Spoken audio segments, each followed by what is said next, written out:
melihat kehidupan orang lain kok kayaknya kayak jalan tol mulus, lancar gitu ya.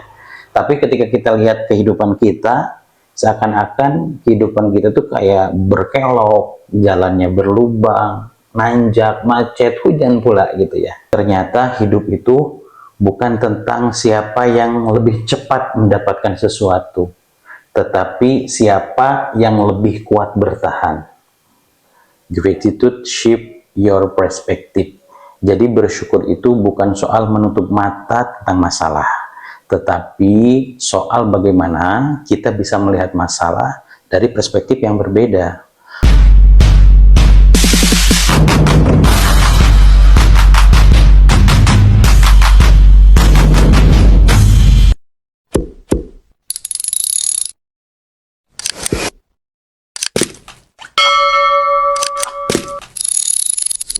Pernah nggak sih AA ngerasa hidup nggak adil? Kayaknya orang lain lebih mudah aja hidupnya. Jujur ya Cin, pernah banget ngerasain di titik itu. Pertama, pasti kita semua pernah ngerasa bahwasanya hidup itu kayak unfair gitu ya. Melihat kehidupan orang lain kok kayaknya kayak jalan tol mulus, lancar gitu ya. Tapi ketika kita lihat kehidupan kita, seakan-akan kehidupan kita tuh kayak berkelok, jalannya berlubang, nanjak, macet, hujan pula gitu ya. Tapi setelah dipikir-pikir lebih dalam, ternyata hidup itu bukan tentang siapa yang lebih cepat mendapatkan sesuatu, tetapi siapa yang lebih kuat bertahan. Comparison is the thief of joy. Membandingkan proses kehidupan kita dengan kehidupan orang lain adalah pencuri kebahagiaan sejati.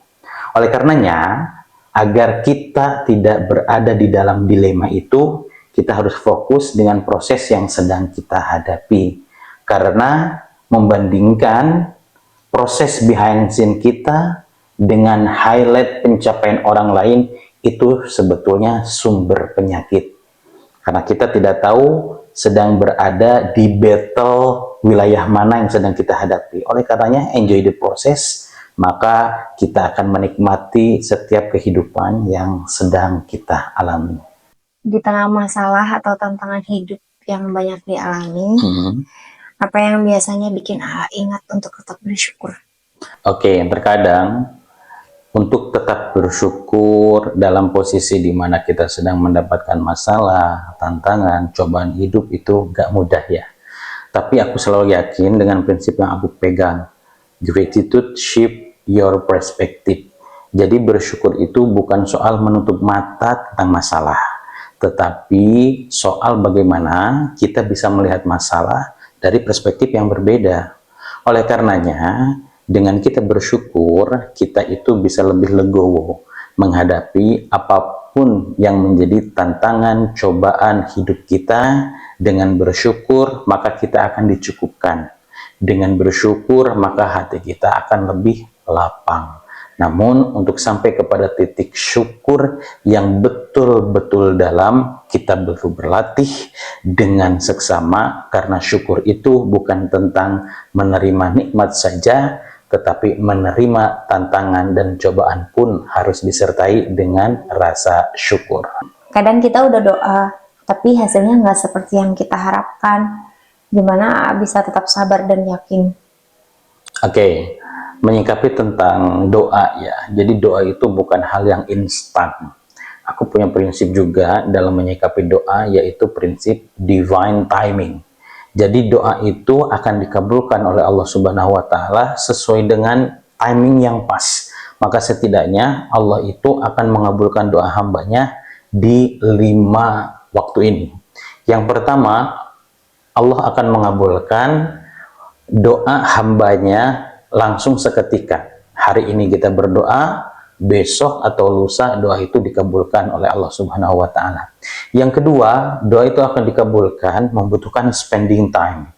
Katakan hari ini kita berdoa, doa itu baru dikabulkan 3 bulan yang akan datang, 1 tahun yang akan datang. Spare waktu yang diberikan oleh Allah itulah yang akan menguji keimanan kita, menguji keyakinan kita, menguji kesetiaan kita untuk terus dan tetap berdoa dan berpositif thinking, kepada Allah Subhanahu wa Ta'ala.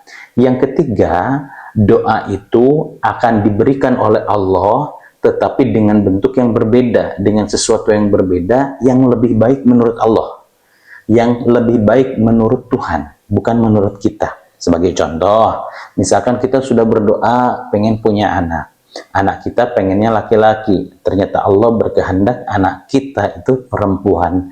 Yakinlah bahwa anak perempuan itu adalah anak yang menurut Allah lebih baik kita miliki daripada sosok anak laki-laki yang kita iming-imingkan. Yang keempat adalah doa itu akan diijabah dengan cara apa? Dengan cara kita dijauhkan dari mara bahaya dan juga musibah. Sedangkan yang kelima, doa itu akan diijabah kelak di akhirat nanti sebagai tabungan amal ibadah soleh kita di dunia yang nanti akan betul-betul diijabah dan direalisasikan oleh Allah di hari akhirat nanti. Pernah nggak merasa malas banget, nggak pengen ngapa-ngapain? Apa yang bikin akhirnya bisa bangkit lagi? Oke, menyikapi pertanyaan ini ya, aku analogikan cinta seperti halnya kita mempunyai handphone yang sedang low bat. Coba kita bayangkan kalau HP kita sudah 15%. Apa yang akan kita lakukan dengan handphone kita? Apakah kita masih membuka aplikasi-aplikasi yang berat? Apakah kita masih mempertahankan kecerahan HP kita? Tentunya tidak, kan? Tentunya kita akan menutup aplikasi yang membuat handphone kita berat, akan mengurangi kecerahan cahaya yang ada di HP kita. Pun demikian dalam diri kita. Jika kita sedang down, jika kita sedang low bat, maka hal-hal yang membuat berat diri kita harus kita off-kan terlebih dahulu. Karena istirahat yang terbaik adalah bukan istirahat yang hanya sekedar rebahan, tetapi mencas jiwa kita. Maka bagaimana caranya ngecas jiwa kita agar mood kita bisa kembali? Caranya dengan ngaji. Ngaji itu singkatan, mengasah jiwa. Jadi yang diberikan makanan bukan hanya pikiran saja, bukan hanya otak saja, bukan hanya perasaan saja, tapi hati pun harus diberikan makanan agar kita bisa lebih tenang, melihat apa yang membuat kita tidak mood itu dari perspektif lain, agar kita mampu menghadapi tantangan-tantangan itu lebih santai.